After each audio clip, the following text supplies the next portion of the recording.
Cuando nosotros hablamos de la amenorrea es porque una mujer no tiene menstruación, pero hay unos criterios muy importantes que debes tener presente.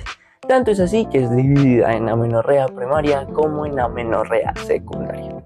Cuando nosotros hablamos de la amenorrea primaria es porque tenemos a una chica de 14 años que tiene sus características sexuales y nunca ha tenido su primera menstruación. Y por el lado contrario también puede ser una chica de 16 años, pero que en este caso no tiene características sexuales y tampoco ha tenido menstruación. En cambio, cuando hablamos de la amenorrea secundaria es porque es una persona que ya ha tenido su menstruación, pero de un momento para otro esta desaparece.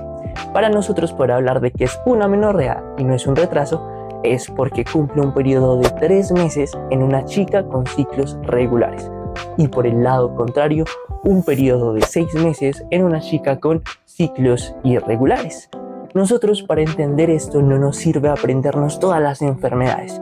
¿Por qué? Porque lo estaríamos memorizando. Lo que nosotros vamos a entender es, por medio de la fisiología, entender qué apartados podemos estar viendo afectados para que no haya esa menstruación. Así que nosotros vamos a dividir anatómicamente estas posibles causas en 4. Pero antes de ello quiero recomendarte una página de Instagram, el cual se dedica a hacer arte. Y es la manera en la que podemos pasar de esta miniatura un poco aburrida y simple a esta parte artística, a esta gran obra artística. Así que el link te lo dejo ahí en la descripción. Ya siguiendo con el apartado de las amenorreas, entonces vamos a tener 4 compartimentos. Y de cada compartimento vamos a ver qué puede verse afectado. Tenemos de primer compartimento el tracto de salida o órgano blanco.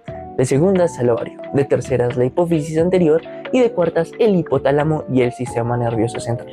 Así que empecemos con la primera parte, en donde acá tenemos sobre todo tanto a la vagina como al útero. Acá tenemos algo que es denominado el síndrome de Asherman, que ocurre por una agresión que puede ser secundario, por ejemplo, a un raspado. También va a ser una amenorrea secundaria y es fácil de entender el por qué, porque necesito de agredir ese endometrio. Y lo que nosotros hacemos con esto es generar adherencias que no permite que se diferencie entre una capa y otra de esta cavidad. Tenemos de segundas a las anomalías müllerianas. Las células de Müller aparecen cuando nosotros somos un embrión y si somos hembras o si somos machos se desarrollan de una u otra forma. En el caso de la mujer va a dar el cérvix, va a dar el útero y va a dar las trompas de falopio. Entonces si nosotros tenemos una anomalía mülleriana, pues vamos a tener una anomalía en estas partes anatómicas, de manera en la que no lograremos generar ese ciclo menstrual. Así que las chicas que tengan este problema pues van a tener características sexuales porque sí tienen ovarios, con los ovarios los estrógenos. El inconveniente es que al haber estas anomalías pues no se va a producir esa menstruación. De segundo compartimento tenemos al ovario. En el ovario tenemos de primeras claramente a las anovulaciones y pasa el caso contrario al anterior. En este caso la estructura vaginal pues está ok, el problema es el óvulo, así que en este caso no se van a desarrollar características sexuales, van a ser pacientes de una talla muy pequeña, no se va a producir vello, aunque sí puede haber algo axilar gracias a las glándulas suprarrenales y pues claramente no va a haber menstruación. Entonces cuando nosotros pensemos en este caso, hablaremos de pacientes que las diagnosticamos con amenorrea a eso de los 14 años. ¿Por qué? Porque no presenta características sexuales. También esto puede ser generado, por ejemplo, por una quimioterapia, en donde se queman los folículos y al quemarse los folículos, pues tampoco se va a poder desarrollar ese ciclo menstrual. Y también tenemos otras enfermedades, pero en este caso genéticas, como el síndrome de Turner, en donde lo normal es que una chica tenga 2 cromosomas X, tenga 46XX. Pues en el caso del síndrome de Turner vamos a encontrar un 45X, solo va a tener un cromosoma X. Y esto claramente que va a generar problemas, entre ellas el desarrollo de ovarios desde etapas muy tempranas, lo que lleva a la insuficiencia ovárica.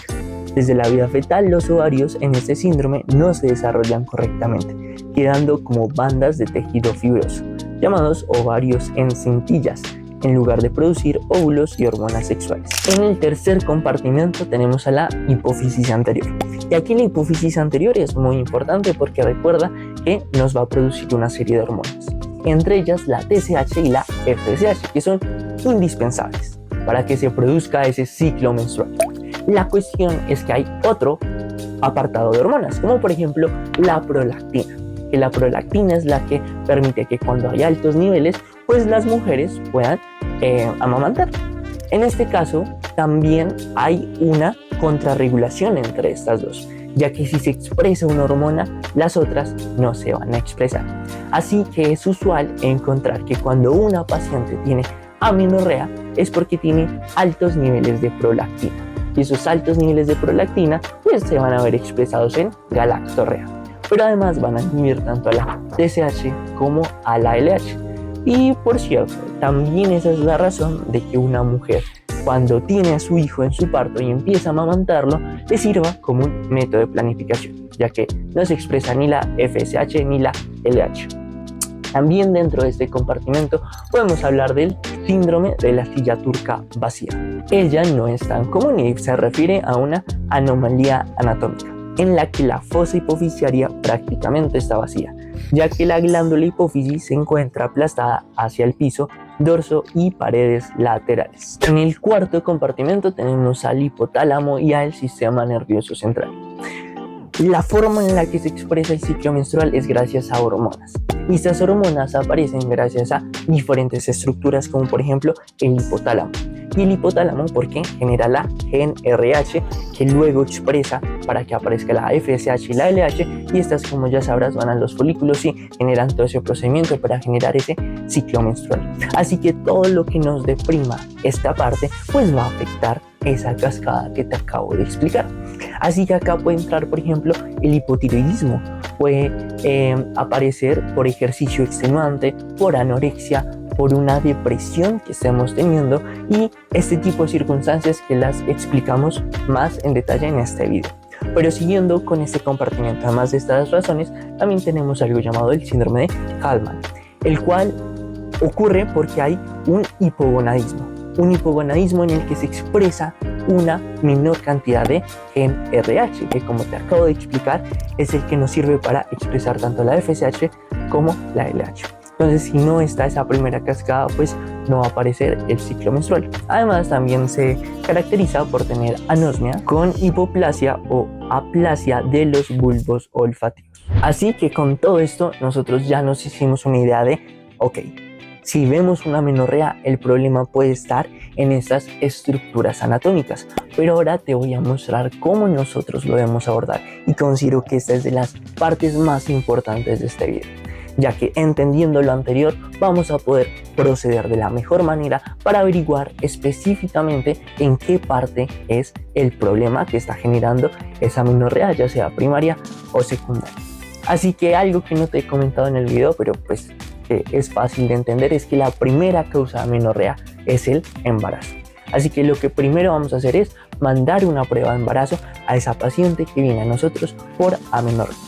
Pensemos que sale negativa, entonces ahora nosotros pensamos en las dos causas más frecuentes. Puede ser por aumento de la prolactina o por un problema en la TSH. Entonces hablando ahí de la tiroides. Entonces le hacemos pruebas tanto de la prolactina como de la TSH. Y ocurre que nos sale que está todo bien, que no es ni por un hipotiroidismo, por ejemplo, o porque hay un aumento de la prolactina y está inhibiendo a la FSH y a la LH.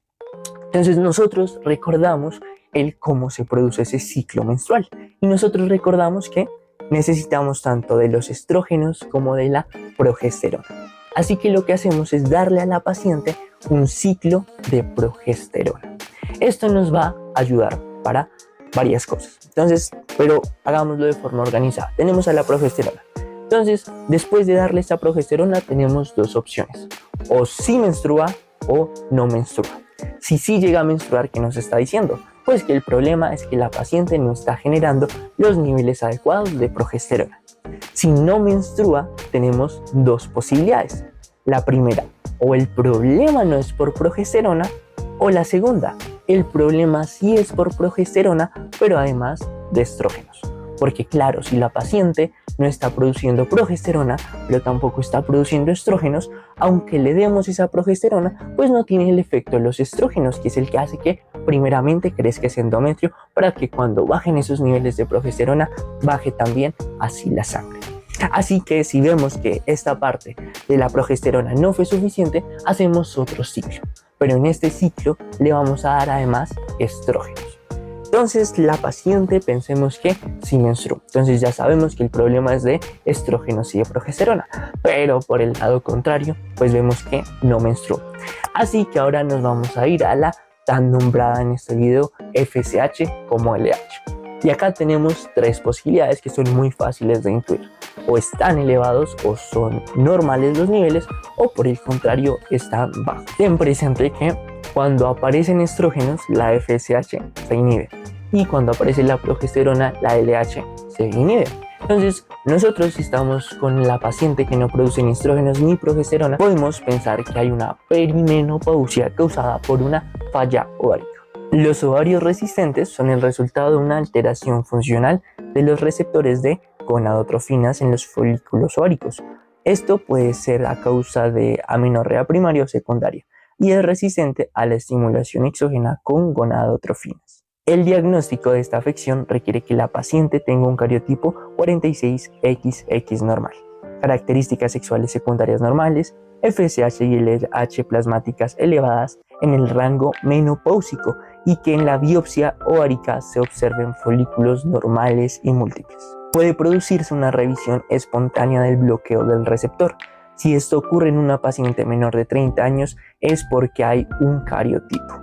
Y por el contrario, cuando nos aparecen esos valores normales, pues pasamos a ese último compartimento que vemos, tanto la hipófisis como el sistema nervioso central. Si el valor es bajo, es porque la falla es la hipófisis, en el hipotálamo o en el sistema nervioso, por lo que solicitamos radiografía de silla turca, RAC o resonancia magnética.